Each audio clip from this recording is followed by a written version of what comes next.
Um, there's a program change to what's published. Galen Fulford is now replaced by Matthew Kennedy from the Royal Canal Amenity Group. So we have 3 speakers today, one from a state organisation, one from a private enterprise, and one from a voluntary group. Some of you may have noticed that the room is quite chilly, and we've asked management to adjust the temperature to warm things up a little bit. So please bear with us while that happens. So without further ado then, the first speaker is Rumer Goosensen, who grew up in the city of, I'm getting a thumbs up there for that pronunciation. He grew up in the city of Harderwijk, in the center of the Netherlands. He finished middle management school in 1988, and after several positions in road and air and deep sea logistics, supply chain management and marketing, he switched to environmental technology. And since 2013, he works on business related to water filtration, wastewater treatment, and resource recovery. I'll leave it up to you, Rumer, to continue.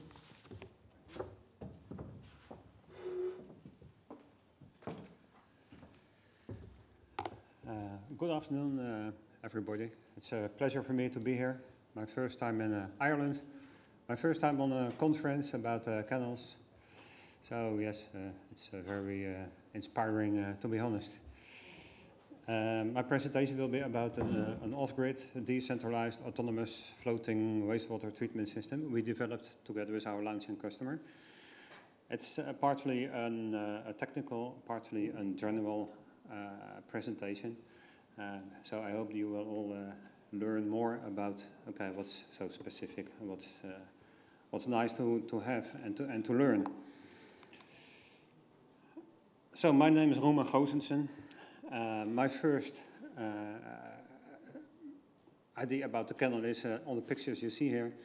It's Dalsland Canal in Sweden. So if you do not follow the Goethe Canal but take another direction, you enter Dalsland Canal. We did some paddling, and it was pretty nice, to be honest. First, a few definitions about the terms in this presentation. Wastewater for us is everything coming from the toilet, the shower, dishwasher, whatever. That's for us wastewater.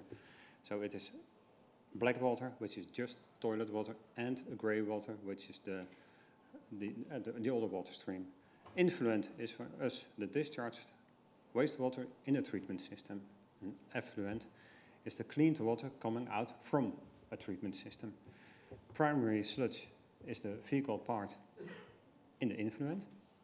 And the secondary sludge is the harmless sludge as a product of the treatment process. I hope it's clear. So there are some rules in Europe concerning the wastewater on board of ships. Since 1991, it is regulated for on-land installations. Sewage water from river cruises, for example, is regulated in 2012. However, this Inland Waterways Directive does not include regulations for small craft, smaller than 12 persons in capacity.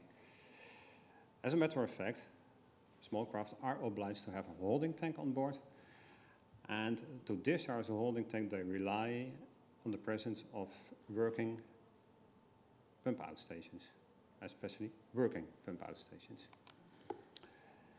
So that was the issue, the working pump-out stations. And at the end of 2015, we had a water meeting in Friesland about the ongoing issue of the wastewater discharges, the unwanted discharges in the Frisian water bodies. So that includes the canals and the lakes. In this meeting, Marina, which is the recreational board of Friesland, is owned by Frisian municipalities, 32 municipalities. They all have to say something about the recreational board. Waterschip Friesland, it's the water authority. So they are in charge of the water quality and also about the water management. We are below sea level, minus 1.8 is the lowest level in Friesland. All the water needs pumped out so that we do not have any flooding. representative of the recreational sector, sailing schools, for example, representatives of the marinas, the small marinas in Friesland, Nature Conservation Agency. They were also presented, and we were presented as well, because in my opinion we had to be there because it was about wastewater, which is our specialty. It's rather complex actually. Pump out stations, they are out of function or not accessible with the boat because they're in the back of a marina, or they are not installed, so you just have this cabinet outside, but inside there's nothing. It's just for show. A discussion about private or public task. Is it a task for a marina to treat the wastewater of the ships, or is it a task of the water authority to be sure that the water is treated? The stimulation program failed. There was a subsidy available for placing pump-out stations in the marinas, but actually almost nobody installed a pump-out station. The mindset of the water sporter, so the one who is using the lakes and the canals, in his opinion, it's just a very limited amount of wastewater they are discharging, so who cares? Come on. The difficulty to enforce the discharge ban. It's not allowed to discharge anymore. So, but how can you enforce it? How can you are not in Holland is not allowed to come on board of the ship and see is there a seal on the discharge to the outside. So for the water authority, the problem, the unwanted discharge, they affect the quality of the water. The bacterial load is getting too high. So the swim water get a red card. No, not allowed to swim anymore. The small islands, the recreation spots, they are polluted because everybody has to go to the loo once in a while, and then the bush on the islands is a perfect place. In a wider perspective, how to attract people to Friesland. If you do not control the wastewater problematics, there are 500,000, 600,000, 700,000 people on top days in or on the water. It's rather much. So after a while, 2 months later, we sat with Margrethe, set up a meeting with Margrethe, and we defined more or less, maybe this could be a solution. If people do not want to go in a marina, then we have to put something on the water that people will go and pass by.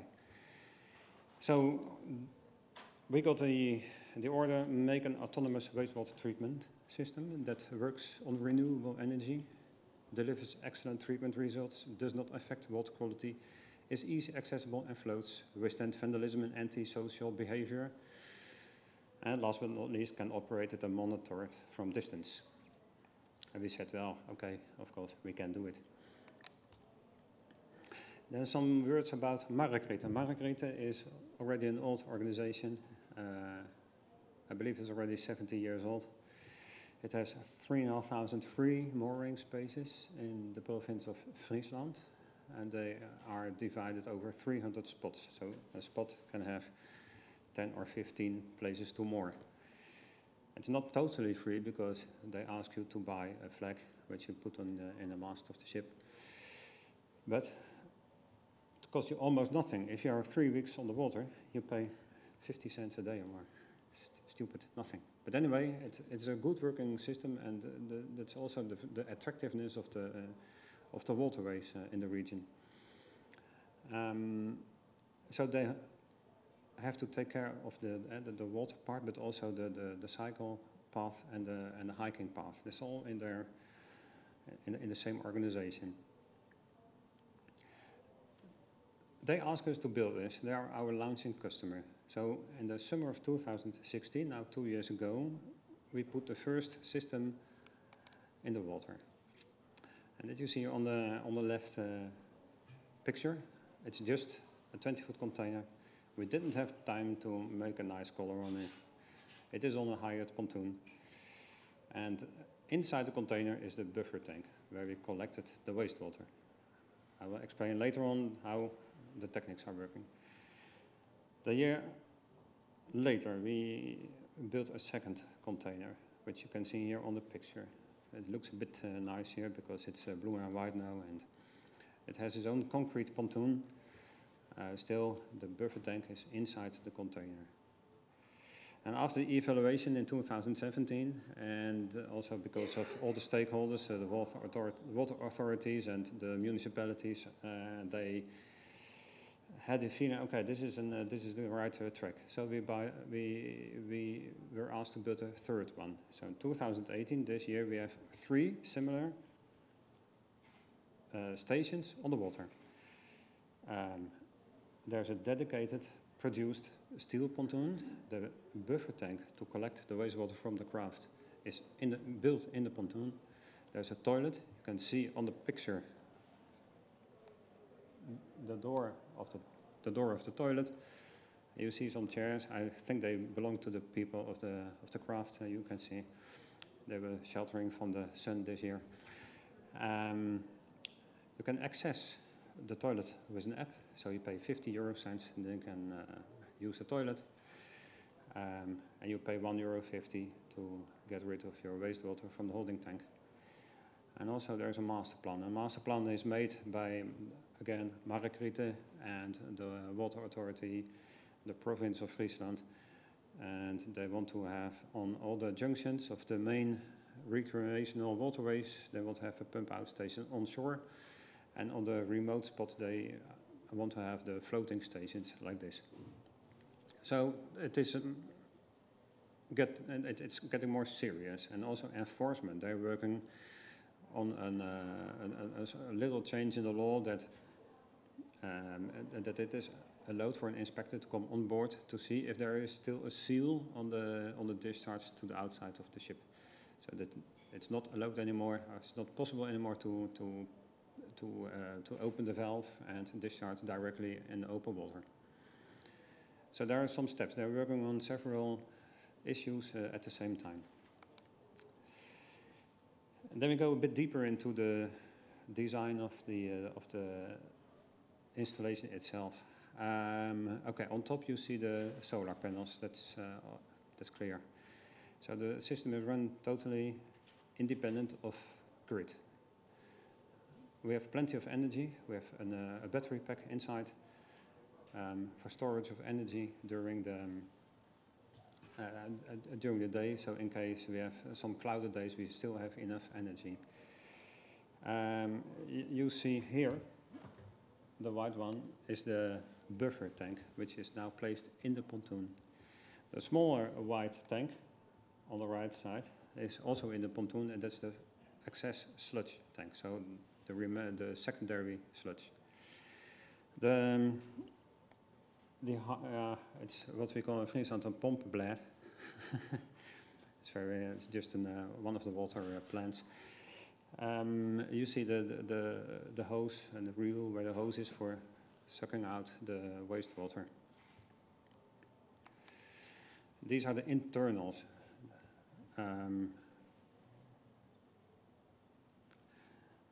But there's a little change in the drawing.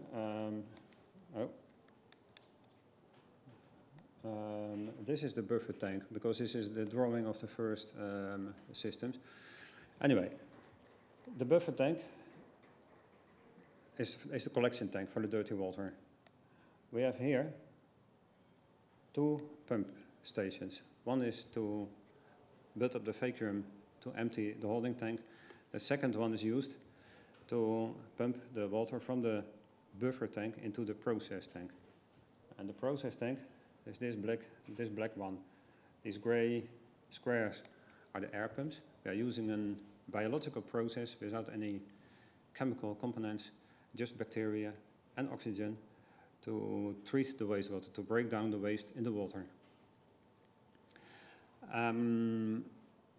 Then at the end of the process you have actually 2 streams. One is the excess sludge, which is now collected in the pontoon, and we have the effluent, so the treated water. But because we are obliged to deliver highest possible quality of water, not affecting swim water quality, we add 2 additional filtration steps. One is a strainer, as we say, it's a pre-filtration. And the second step, the final step, is ultrafiltration. And with ultrafiltration, we can remove up to log 6, which is 99.999% of all bacteria. So actually no bacteria will leave the system. The system, for your information, the pressure needed in ultrafiltration is about 2 bar. And then this pressure is built up with a hydrophore. So at the end, we are discharging the wastewater, the treated wastewater, on the other side of the container. So now you want to have a nice impression, I hope.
This is one of the islands, and this is the place where it was placed for 20 weeks. So I would like to share some things we found out, some experiences. It is, as a private party, as we are, we have to work together now with a public bodies. It took for us more time than we expected to have things arranged. On the other hand, we have a full support of the board members of the Water Authority, because it is also their concern, the wastewater of the recreational crafts. The aldermen of the municipalities where the stations are placed, they're also very happy. They like it, because it gives them a green imago. The picture is good for the whole municipality. So we also had the experience that we need to address all the target groups, not only the individual boat owner, but also boat rental companies, sailing schools, the heritage boats, which with or without a group facilities.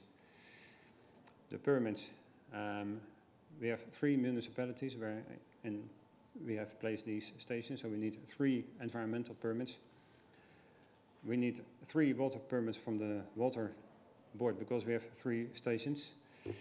So we left it to the customer and said, okay, please arrange. You are owned by the municipalities. Arrange it with the municipalities, please. So that was arranged later, no problem. User experiences. Or let's say our experiences. The treatment capacity, we have now capacity for 3.5 cubic meters per day, and it's maybe too much. However, if we get these larger boats of the heritage fleet, it will be fine. We have an oversupply of energy. What to do with it? Can we use it for other purposes? We have bilge water, you know, the oily water from the bottom of the ship. A huge smell of diesel and oil in the treatment system. The concentration in the water, so the waste load in the water increases very much, up to 20,000 COD, if that is a figure you can understand. Okay, our results in the treatment, important because it was one of our goals. We are meeting the requirements which are set by the Water Authority. Removal of phosphorus is very high due to the 2 filtration steps we added. We have a drop in efficiency after the bilge water discharge. So it's a calamity, more or less. But the process recovered rather fast. The bacterial removal is officially 99.999%. However, there is fouling, so a layer of bacteria in the pipe work, and that is growing because it's more or less,